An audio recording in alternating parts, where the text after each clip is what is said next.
యువరాజ్యం అధినేతగా అప్పటి ముఖ్యమంత్రిని, మాజీ ముఖ్యమంత్రిని విమర్శించే క్రమంలో తన ఆలోచన విధానాన్ని చెప్పకనే చెప్పేశారు. తర్వాత తన అన్న చిరంజీవి ప్రజారాజ్యాన్ని కాంగ్రెస్ పార్టీలో విలీనం చేసినప్పుడు కూడా ఆ నిర్ణయానికి వ్యతిరేకంగా మాట్లాడి తన రాజకీయ ధోరణి అంటూ చెప్పేశారు. మళ్లీ 2014లో జనసేన పార్టీని స్థాపించే క్రమంలో కూడా తన ఆలోచన విధానంలో ఉన్న క్లారిటీ ప్రతి ఒక్కరిని ఆశ్చర్యపరిచింది.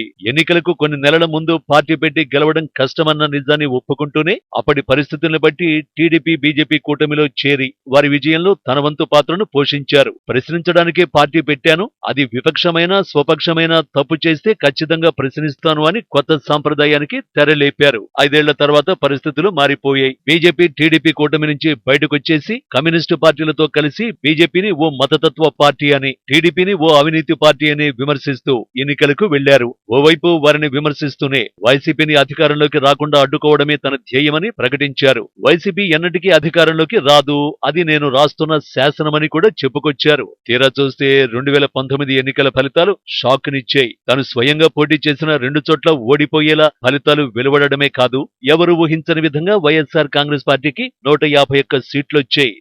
ఈ ఎన్నికల ఫలితాల తర్వాత మళ్లీ బీజేపీ కూటమికి దగ్గరయ్యారు పవన్ కళ్యాణ్. రాష్ట్రంలో ప్రాతినిధ్యం లేకపోయినా కేంద్ర ప్రభుత్వం తీసుకునే నిర్ణయాల్లో తమ పాత్ర ఉందని చెప్పుకుంటూనే కాలం వెళ్లదీశారు. దీనికి తగ్గట్టు ఎన్డీఏ కూటమి భేటీలకు పవన్ కళ్యాణ్ కు కూడా ఆహ్వానాలు, అక్కడికి వెళ్లాక గౌరవం దక్కే. కానీ 2024 ఎన్నికలు మరికొన్ని నెలలు ఉన్నాయన్నప్పుడు మళ్లీ టీడీపీతో దోస్తీకి ప్రయత్నాలు ప్రారంభించారు. ప్రభుత్వ వ్యతిరేక ఓటు చీలితే మళ్లీ వైసీపీ అధికారంలోకి వస్తుందని, అది రాష్ట్ర ప్రజలకు మంచిది కాదని, ఆ కారణంగానే టీడీపీతో కలిసి ప్రభుత్వాన్ని గద్దె దించాలని పిలుపునిచ్చారు. దీంట్లో భాగంగా బీజేపీని కూడా తమతో కలిసి రావాలని కోరారు. అక్కడి నుంచి నిర్ణయం రాకపోయినా ఈ 2 పార్టీలు కలిసి ఉమ్మడి మేనిఫెస్టో, సీట్ షేరింగ్ పై చర్చలు ప్రారంభించారు. టీడీపీ ఎంతో ప్రతిష్టాత్మకంగా చేపట్టిన యువగళం పాదయాత్ర ముగింపు కార్యక్రమం నవశకానికి అతిథిగా కూడా హాజరయ్యారు. ఇలా అన్ని విధాలుగా 2 పార్టీలు కలిసి ముందుకు వెళుతున్నాయి.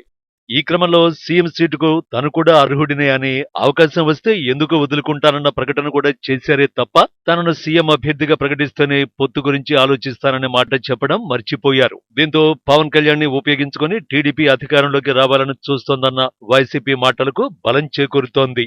కనీసం 57 సీట్లు, 2 ఏళ్లు సీఎం సీటు ఆఫర్ చేస్తేనే తమ ఓటు బ్యాంకు టీడీపీకి బదిలీ అవుతుందని హరిరామ జోగయ్య ప్రకటించారు.